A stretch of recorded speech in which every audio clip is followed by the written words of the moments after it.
Pour obtenir un physique athlétique, la plupart des gens ne savent pas comment s'entraîner. Ils font un jour du cardio, un jour les pecs, un jour un peu d'étirement parce qu'ils ont vu une vidéo qui disait que c'était important. Ils ont aucune logique, aucune structure, juste des pièces dispersées qui s'assemblent jamais vraiment. Et après, ils se demandent pourquoi ils progressent pas. Donc, dans cette vidéo, je vais te donner le template exact en 5 étapes que j'utilise et que j'enseigne dans la méthode Athlétique 360. C'est cette structure qui permet de travailler toutes les qualités physiques en une seule séance, que ce soit la force, l'explosivité, l'hypertrophie, le cardio ou la mobilité. Tout en moins d'une heure. Ce que je vais te partager dans les prochaines minutes, c'est exactement la structure que j'utilise moi-même depuis 3 ans. C'est ce qui m'a permis de passer de maigre à athlétique sur tous les plans. Donc, si tu es un homme qui veut transformer ton corps pour obtenir un physique athlétique et complet, pas juste musclé, qui veut être fort, explosif et endurant, mais qui sait pas comment structurer ses séances pour travailler toutes ses qualités physiques sans y passer 2 heures, écoute bien cette vidéo jusqu'au bout. Parce que pendant des années, j'étais exactement dans cette situation. Je faisais de la muscu classique avec les pecs le lundi, le dos le mardi, les jambes le mercredi, vraiment la classique. Je commençais à avoir un petit peu de masse musculaire, mais j'étais raide, essoufflé au bout de 5 minutes et j'étais incapable de sprinter ou de sauter correctement. J'avais un physique de salle, mais pas un physique athlétique. Et un jour, je me suis blessé à la hanche parce que j'avais zéro mobilité, zéro préparation. En fait, je chargeais lourd sur un châssis qui ne pouvait pas le supporter. Et c'est là que j'ai tout repensé et j'ai étudié comment les vrais athlètes structuraient leurs séances, pas les bodybuilders, les athlètes complets. J'ai découvert qu'il y avait une logique biologique précise, un ordre qui fait que chaque partie de la séance prépare la suivante. Et quand j'ai appliqué ça, tout a changé. Et je sais que tu es peut-être dans cette situation où tu t'entraînes, mais tu as l'impression que quelque chose manque. Donc, soit tu es fort, mais tu as zéro cardio, soit tu as du cardio, mais t'es pas musclé, ou soit tu es musclé, mais tu es raide et tu te blesses régulièrement. En fait, tu fais des séances, mais tu aucune structure logique. Tu fais un peu de tout, mais rien de vraiment bien. Et on sait très bien que si tu continues comme ça, dans un an, tu seras exactement au même point. Toujours les mêmes déséquilibres, toujours les mêmes lacunes, peut-être même une blessure en plus. Alors qu'avec la bonne structure, tu peux tout travailler. Force, explosivité, muscle, cardio, mobilité, le tout en moins d'une heure. Et je te préviens, l'ordre de ces 5 étapes, c'est pas arbitraire, c'est la biologie pure. Donc si tu inverses 2 étapes, tu peux peut-être saboter tes résultats. Par exemple, si tu fais du cardio au mauvais moment, tu peux détruire ta capacité à construire du muscle, littéralement. Donc je t'expliquerai ça pourquoi dans l'étape 5. Mais d'abord, commençons par le début, l'étape que 90% des gens sautent, et c'est exactement pour ça qu'ils se blessent.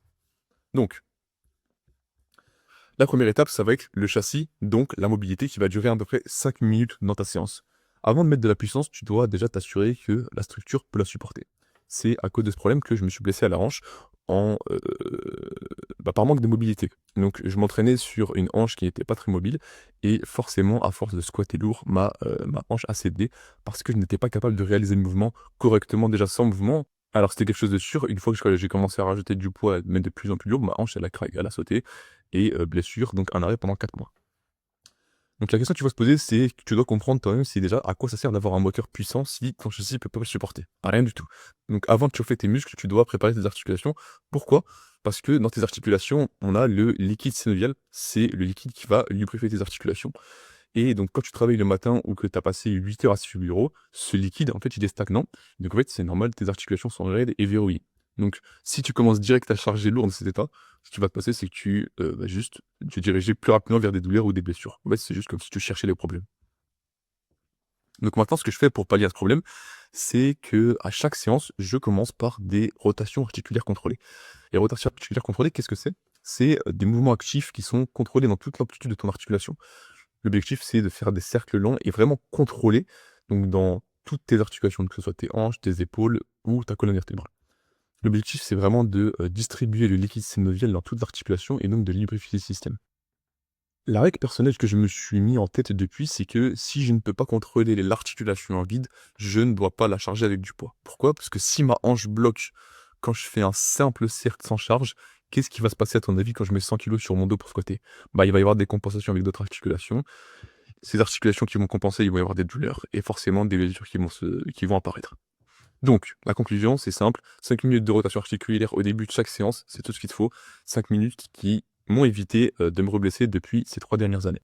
Justement, par rapport à ces 5 minutes de rotation articulaire contrôlée, si tu veux un exemple de ce que ça donne et comment structurer ça dans ton échauffement, il y a une ressource dans mon school, c'est un groupe gratuit où dedans je me donne un maximum de ressources pour que tu puisses atteindre tes objectifs. Tu peux aller checker et trouver la ressource là-bas pour savoir un peu ce que tu as à faire par rapport à ça. Ok, donc maintenant tes articulations elles sont prêtes, le châssis il est déverrouillé. Maintenant, la plupart des gens passent direct à la musculation, sauf que c'est une grosse erreur, c'est ce que je faisais avant, parce qu'il manque une étape cruciale, c'est l'étape qui va allumer le système nerveux et rendre tout ce qui suit 2 fois plus efficace. Donc la deuxième étape, du coup, c'est l'allumage. Donc en gros, l'explosivité, ça va durer aussi à peu près 5 minutes dans ta séance.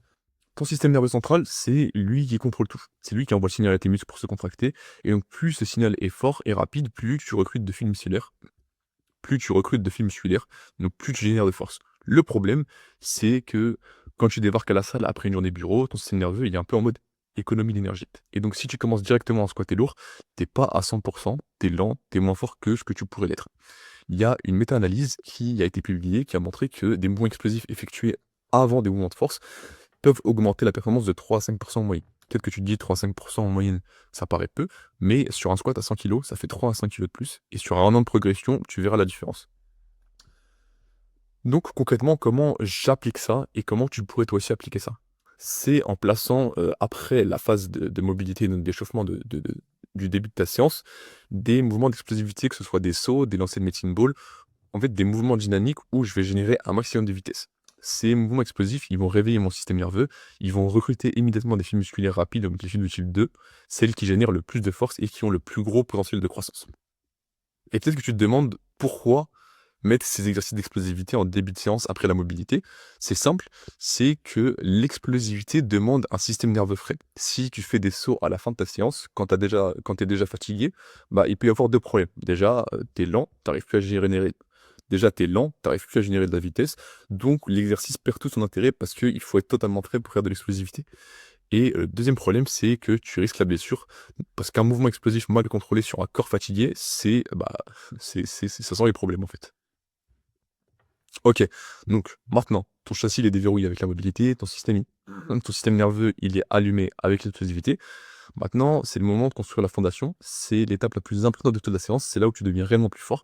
Et il y a une fenêtre précise pour le faire parce que si tu la rates, tu laisses pas mal de biens sur la table. Ok, donc étape 3, la fondation avec la force qui va durer à peu près 15-20 minutes dans ta séance. L'objectif pour travailler la force, ça va être d'utiliser des mouvements polyarticulaires lourds. Les mouvements polyarticulaires lourds, c'est par exemple le deadlift, le squat, les tractions ou le développé couché. En fait, c'est des exercices qui recrutent plusieurs articulations en même temps. Pour ces mouvements polyarticulaires, tu vas travailler sur des séries avec peu de répétitions, 3-5 répétitions et des charges lourdes. Donc au-dessus de 80-85% de ton max. Non, pardon. Oui, c'est ça. Au-dessus de 80 à 85% de ton max. Pour petit conseil que je devrais te donner par rapport à ton niveau, donc selon ton niveau et ton expérience avec les charges lourdes, je te conseillerais plutôt de te diriger vers les 6 répétitions si tu as un niveau assez débutant et au fur et à mesure te diriger vers les 3, 4, 5 répétitions au fur et à mesure que tu prends de l'expérience et du niveau.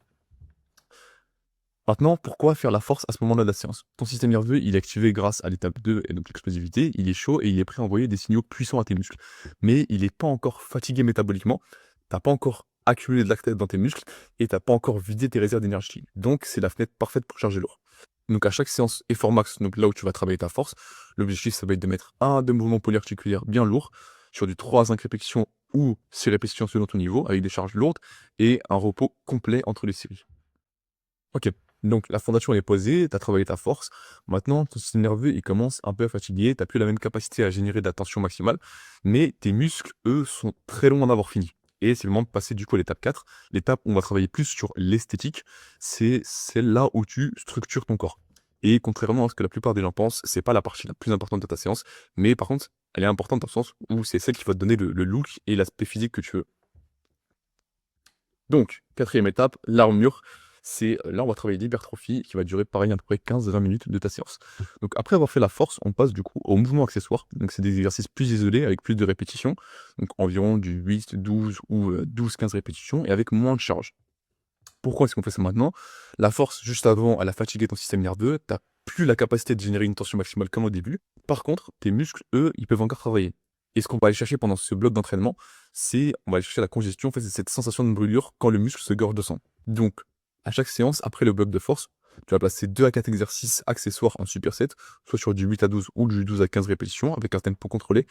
Et c'est celle-là, la partie où tu vas chercher à sculpter ton corps. Ok, donc à partir de là, ton châssis il est prêt, ton système nerveux il est allumé, ta force elle est construite et ton muscle est travaillé. Il reste une dernière étape, c'est celle que beaucoup font au mauvais moment et qui sabotent tous leurs efforts, le conditionnement et donc le cardio. Et je vais t'expliquer pourquoi le faire à la fin, ça change tout et pourquoi le faire au début, ça détruit ta capacité à construire du muscle. C'est la question que tout le monde se pose: «Est-ce que je fais le cardio avant ou après la séance?» Et la réponse, tu vas voir, elle va sur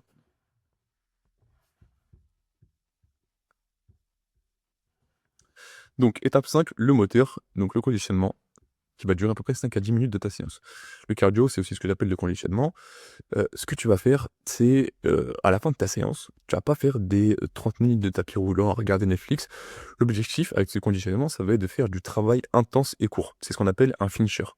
Donc ce, conditionnement et l'amélioration de ton endurance et ton cardio, ça va te permettre de récupérer plus vite, que ce soit entre tes séries ou entre tes séances. Ça va augmenter ta capacité à encaisser l'effort et à pas être essoufflé en montant 3 étages. Pourquoi est-ce qu'on fait ça à la fin? C'est la question cruciale et la réponse, elle est biologique. Si tu fais ton cardio au début de ta séance, tu crées ce qu'on appelle l'effet d'interférence. Il y a une méta-analyse qui a été publiée qui a montré que faire du cardio avant la musculation, ça réduit tes gains de force de 15 à 20 et tes gains d'hypertrophie de 10 à 15. Pourquoi? Parce que ton corps a 2 systèmes d'adaptation différents. Il y a un système pour l'endurance, qu'on appelle la voie AMPK, et un pour la force et le muscle, qu'on appelle la voie mTOR. Donc, quand tu fais du cardio intense, tu actives les voies de l'endurance. Et ces voies, elles vont inhiber partiellement les voies de la croissance musculaire. Donc, pour t'expliquer les choses plus simplement, que ce soit plus clair pour toi, par exemple, si tu fais 20 minutes de cardio avant ta muscu, tu as moins d'énergie et tu as envoyé un signal à ton corps qui dit: «OK, là, on fait de l'endurance». Donc donc forcément, le signal construit du muscle que tu m'as envoyé après, il va moins bien passer. OK, donc à contrario, à la fin, c'est différent. Tu as déjà fait ta force, tu as déjà fait ton hypertrophie, les signaux sont déjà envoyés et maintenant tu peux vider le réservoir sans impacter la qualité du reste. Donc comment tu vas mettre ça en place et comment moi aussi je structure ça? Avec des finishers courts et intenses, donc 5 à 10 minutes sur de la très haute intensité. Ça peut être soit du rameur, des burpees, des kettlebell swing, de l'assaut bike ou des circuits.